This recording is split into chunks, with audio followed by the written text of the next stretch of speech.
யூபியில் நம்ம டிஸ்கஸ் பண்ண மாதிரி தான் யோகி ஆதித்யநாத் இல்ல 2 லீடிங் வர மாதிரி இருக்கு சமாஜ்வாதி பார்ட்டிக்கு. எஸ், யூபியை பொறுத்த வரைக்கும் எஸ், சமாஜ்வாதி பார்ட்டிக்கு 3, கர்ஹால், சுஷாமு அண்ட் எஸ் 3 இருக்கு, கேத்தோரி. இந்த 3லயும் அதுதான் தொடக்க நிலையில இருந்த 6ல 3 சமாஜ்வாடி, 9ல 3 சமாஜ்வாடி, 6 பிஜேபி பாஜக கூட்டணி. ஏன்னா ஆர்எல்டி வந்து கூட்டணியாக தான் நம்ம மீராப்பூர் 6-3ங்கிறது இருக்கு. சோ அது இன்னும் கொஞ்சம் 7 வரைக்கும் கூட போனேன். ஏன்னா ஒன்ல ஏதோ ரொம்ப கம்மியான லீடிங்ல தான் சமாஜ்வாதி பார்ட்டி இருக்கிற மாதிரி தெரியுது. பிரதாப் சிங் நினைக்கிறேன், பாத்தீங்கன்னா தெரியும். ஓகே, சோ இதுதான் காசியாபாத் அகைன் பாஜக ஜாட்டோட கேத்தாரியும் 1500 வாக்கு. போன அது வந்து இதுதான் பிஜேபி லீடிங் தான். 1500 ஓட்ல இந்த ரவுண்ட்ல வந்திருப்பாங்கன்னு நினைக்கிறேன். காசியாபாத் அந்த ஜாட் விவகாரத்தினால பின்னடைவில் இருந்த காசியாபாத்ல கூட இந்த டைம் வந்து 30,000 வாக்குகள் வித்தியாசத்துல பிஜேபி முன்னிலையில். ஏன்னா டெல்லியோட அட்ஜசன்ட், டெல்லியோட அந்த நொய்டா பார்டர்ல மீண்டும் பாஜக உள்ள பாஜக அந்த பெர்ஃபார்மன்ஸ் நல்லா தான் கொடுத்திருக்காங்க. நிறைய வேட்பாளர்கள் போட்டியிட்ட இடம் கூட 25 பேர் அங்க கண்டெஸ்ட் பண்ணிருக்காங்க. 30,000 லீடுங்க. சோ ஆமா.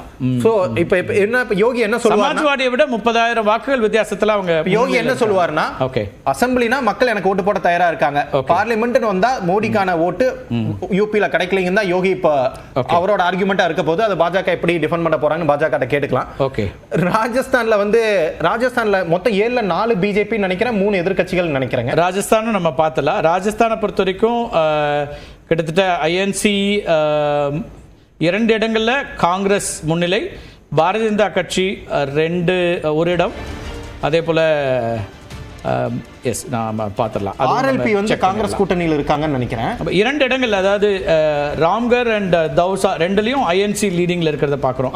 67-88 இந்த தொகுதிகளோட எண்ணிக்கையில் பாஜக 2, காங்கிரஸ் 2 பாரத் ஆதிவாசி பார்ட்டி. இந்த பாரத் ஆதிவாசி பார்ட்டியை நம்ம ரொம்ப ஃபோக்கஸா பார்க்கணும். ஓகே, அவர் ரொம்ப ஒரு யங்ஸ்டர் நினைக்கிறேன். அவர் ஏதோ இந்த லோக்சபா எலெக்ஷன்ல கூட அவர் ஜெயிச்சாரு. அவருக்கு ஏதோ 25 வயசோ 26 வயசோ தான் நினைக்கிறேன். ஒரு பெரிய மார்ஜின்ல ஜெயிச்சவர். அவரோட கட்சி, அவர் சார்ந்த கட்சி இன்னும் 2 இடத்துல பாரத் ஆதிவாசி பார்ட்டி, 2மே ட்ரைபல் ரீஜன், 2லயுமே அந்த கட்சி லீடிங்ல இருக்கிறது ஒரு பெரிய. சோ அது பஞ்சாப் நீங்க சொன்னீங்க, 4ல 2 ஆம் ஆத்மி, 2 காங்கிரஸ்னு இருக்கக்கூடியதை பார்க்குறோம். அதே போல குஜராத் நம்ம பேசலாம். அதுக்கு முன்னாடி குஜராத்ல வந்து ஐஎன்சி தான் லீடிங்ல இருக்குது அப்படின்னு ஒரு கான்ஸ்டிட்யூன்சி. 12,667 வாக்குகள் வித்தியாசத்துல குஜராத்ல காங்கிரஸ் முன்னிலை வைக்கிறத பார்க்குறோம். வெஸ்ட் பெங்கால் எப்படி பார்க்குறீங்க திரு கருநாகராஜ்? 6லயும் மம்தா தான் முன்னிலையில் இருக்கிறாங்க. பெருமளவுக்கு ஒரு வெற்றி பெறக்கூடிய இடம் அப்படிங்கிற மாதிரி இருக்குது. இன்னும் வாக்குகள் எண்ணட்டும். ஓகே, மம்தா பானர்ஜி ஆளுங்கட்சியாக இருக்கிறவங்க. ஓகே, அங்கே எந்த அளவுக்கு வன்முறைகள் கட்டவிழ்த்து விடப்படுங்கிறத நம்ம எல்லாருக்குமே தெரியும். ஓகே, அது நேரம் நம்ம பார்த்துருக்கோம், அனுபவிச்சிருக்காங்க. அது உத்தரப்பிரதேச மாதிரி ஆயிடும். அது எப்படி இல்லை, அப்படி இல்லை, எல்லா மாநில ஆளுங்கட்சிகளையும் முன்னிலை பெறாங்க. ஓகே, இது அதிசயமா பார்க்கணும்னா பாலக்காடு பாஜக முன்னணியை தான் பார்க்கணும். ஓகே, மற்ற எல்லாமே ஆளுங்கட்சியா இருக்கிற மாநிலங்கள்ல ஆளுங்கட்சி இடைத்தேர்தலில் வெற்றி வாய்ப்பை பெறதுக்கு ஒரு வாய்ப்பு இருக்கு. ஒரு சில மாநிலங்கள்ல 50% இருக்கு. மற்றபடி ஒரு இடம் குஜராத் எப்படி பார்க்கணுமா? குஜராத்ங்கிறது பாருங்க, அதையும் பார்க்கலாம். இன்னும் அது ஒரு தொகுதி, அந்த தொகுதியினுடைய பின்னிலை என்ன, அதனுடைய அடிப்படை என்னங்கிறதெல்லாம் நம்ம பார்க்க வேண்டியது. அது இதெல்லாம் முழுமையா பார்க்க வேண்டிய அவசியம் இல்லை. இடைத்தேர்தல்கள் எப்போதுமே ஆளுங்கட்சிக்கு ஒரு சாதகமா இருக்கும். ரெண்டாவது எப்போதும் ஒரு பின்னடைவுனா பாரத பிரதமர் மோடி அவர்கள் தலையில் அதை சுமத்தணும். ஒரு முன்னிலைப்படுத்தினா சிண்டேவை முன்னிலைப்படுத்தலாம், யோகி ஆதித்யநாத் முன்னிலைப்படுத்தலாங்கிறது ஊடகவியலாளர்களுடைய அந்த கற்பனையா நான் என்னன்னு சொல்றதுனே எனக்கு புரியல.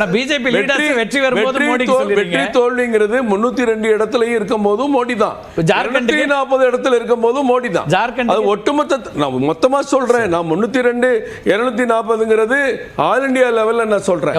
அப்ப ஒரு பின்னடைவுனா அது மோடி ஒண்ணுமே பண்ண மாட்டாரு, இது அவ்வளவுதான், இவர் இப்படி பேசுறாரு, அவரை பத்தி பேசுறாரு, இவரை பத்தி பேசுறாருன்னு அவர் தலையில சமத்தணும். வெற்றி பெறுகிற வாய்ப்பு இந்த கட்சிகளுக்கு, பாஜகவுக்கு, பாஜக கூட்டணி கட்சிகளுக்கு வரும்போது அங்கே நான் சிண்டையை சொல்லுவேன், இங்க யோகி ஆதித்யநாத் சொல்லுவேன். இது என்ன கற்பனையான வாதம்னு எனக்கு புரியல.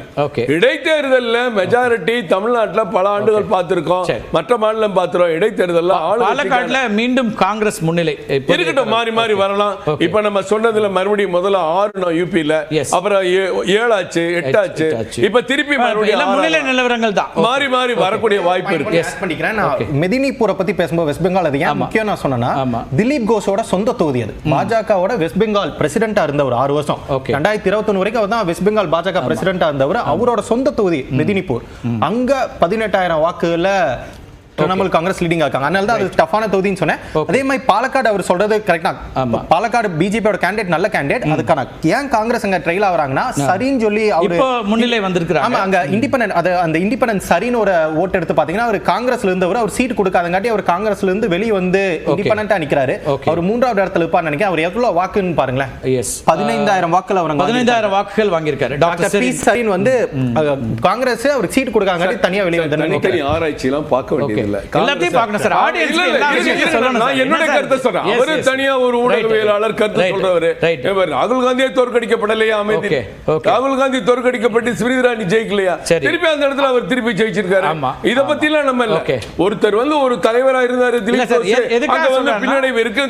மேற்கு வங்கம் தற்காலிகமா இந்த ஒரு விஷயத்தை மட்டும் வச்சு ஒட்டுமொத்த அரசியலையும் ஆட்சி.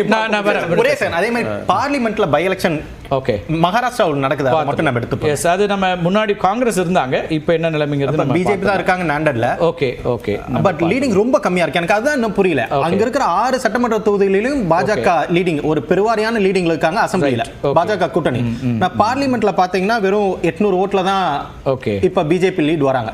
சோ பார்லிமெண்ட்னு வரும்போது மக்கள் ஒரு மாதிரி வாக்களிப்பதும் இங்க பாருங்க 800 ஓட்ல தான் லீடிங் இருக்காங்க. ஆனா அசெம்பிளில பாத்தீங்கன்னா இந்த 6 தொகுதியிலையும் பெருவாரியான வாக்கு வித்தியாசத்துல மகாராஷ்டிரா, இது மகாராஷ்டிரா தான், அதே நாண்டட்ல இருக்கிற 6 தொகுதியில பாஜக கூட்டணி அசெம்பிளில 6லயுமே பெரிய லீடிங்ல இருக்காங்க. பார்லிமெண்ட் வரும்போது 800 தான். அப்ப இதுக்கான காரணத்தை பாஜக சொல்லணும். இதுக்கான ஏன்னா மக்கள் தெளிவா இருக்காங்க, அசெம்பிளிக்கு யாருக்கு ஓட்டு போறாங்க. அதுக்கான நீங்க ஒரு பாயிண்ட் ஆஃப் வியூ வைக்கிறீங்க என்னன்னா, அசெம்பிளி அதுவும் போஸ்ட் லோக்சபால பார்க்கும்போது அந்த கட்சிகளுடைய வெல்ஃபேர் ஸ்கீம்ஸ் வந்து பெருமளவுக்கு அவங்களுக்கு சப்போர்ட்டிவா வருதுன்னு ஹரியானாவுக்கும் மகாராஷ்டிராவுக்கும் மற்ற மாநிலத்துக்கும் சொல்றாங்க. வெல்ஃபேர் ஸ்கீம் நம்ம என்ன சொல்றோம், பெண்களுக்கு 1,500 ரூபாய் கொடுத்தாங்கறத மட்டுமே திருப்பி சொல்றோம். இப்ப நான் என்ன சொல்றேன், இப்ப பாம்பேல ஃபேக்டரி எல்லாம் மூடிடுறோம், ட்ரெயின் எல்லாம் ஓடல, பஸ் எல்லாம் ஓடல, வேலைக்கே யாரும் போகல, பெண்களுக்கு மட்டும் 1,500 ரூபாய் கொடுத்தா நீங்க ஜெயிச்சிருவீங்களா? 1,500 ஏன் சார்?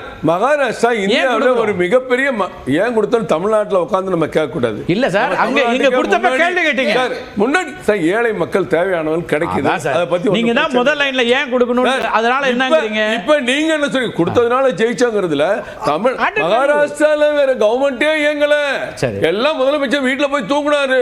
அவர் என்ன சொன்னாரு, ஷிண்டேக்கான ஆதரவு அவர் சேதுராமன் கரெக்ட்டா சொன்னாரு. பல காரணிகள்ல அதுவும் ஒரு காரணியா நீங்க வச்சுக்கங்க. நீங்க மனச்சாட்சியை தொட்டு சொல்லுங்க. ராகுல் காந்தி அவர்கள் 1 லட்சம் ரூபாய் ஒரு பெண்ணுக்கு கொடுப்பேன்னு பிரச்சாரம் பண்ணாரு. கடக்கட் 8,750 ரூபாய் மாசம் கணக்குல குடுகுடுப்புக்கார மாதிரி பேசுறாங்களே, அத நீங்க எதை பத்தி ஏதாவது பேசுறீங்களா? ஒரு லிஸ்ட் கொடுங்க, மக்கள் நம்பல. ஒரு லிஸ்ட் போய் சொல்றீங்க. நீங்க என்ன பண்ணுங்க, பிஜேபி எஸ்பெஷலி தமிழ்நாடு பிஜேபில நீங்களே கூட கொடுக்கலாம், எதெல்லாம் ரேவடி கல்ச்சர், எதெல்லாம் ஸ்கீம்ஸ் அப்படின்னு சொல்லிட்டா நமக்கு ஒரு தெளிவு வந்துடும். ஏன்னா ஒரு தடவை அதெல்லாம் வந்து நம்ம வெல்ஃபேர் ஸ்கீம் இல்லைன்னு ஒத்துக்க மாட்டேங்கிறோம், விமர்சிக்கிறோம், இன்னொரு பக்கம் அதே கொடுக்குறோம் வேற மாநிலங்கள்ல. சார், ஏழை மக்களுக்கு, இந்த ஏழை பெண்களுக்கு கொடுக்கிறது இது வந்து வெல்ஃபேர் ஸ்கீம் சார். இப்ப ஏழை பெண்களுக்கு இப்ப ஜார்க்கண்ட்ல என்ன சொல்லுவாங்க தெரியுமா, ஒரு சின்ன வீடு வாங்கினா பத்திரப்பதிவு ஜார்க்கண்ட் ₹1 கட்டணும். அதெல்லாம் வந்து நீங்க வெல்ஃபேர் ஸ்கீம் மட்டும் இல்ல, பெண்களை ஊக்குவிக்கிற ஸ்கீமா வைக்கலாம். அங்க மருத்துவக் கல்லூரியே இல்ல. ஜார்க்கண்ட்ல 10 மருத்துவக் கல்லூரி கொடுக்கணும்னு மத்திய அரசு சொன்னாங்க, தேசிய ஜனநாயக கூட்டணி. அதை வெல்ஃபேர் ஸ்கீம் சொல்ல முடியுமா? அது கட்டமைப்பு வளர்ச்சி.